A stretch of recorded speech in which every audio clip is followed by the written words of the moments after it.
அதை தாழ்ந்து பணிந்து புகழ்ந்திடவாரீர். தாய் என் மணிக்கொடி பாரீர்.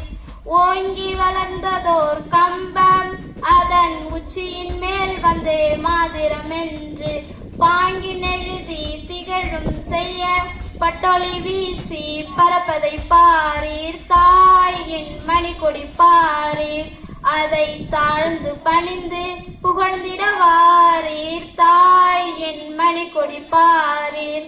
கம்பத்தின் கீழ் நிற்றல் காணீர். எங்கும் காணரும் வீரர் பெருந்திரள் கூட்டம். நம்பற்குரிய வீரர் தங்கள் நல்லுயிர் ஈந்தும் கொடியினை காப்பர். தாய் என் மணிக்கொடி பாரீர். அதை தாழ்ந்து பணிந்து புகழ்ந்திடவாரீர். தாய் என் மணிக்கொடி பாரீர்.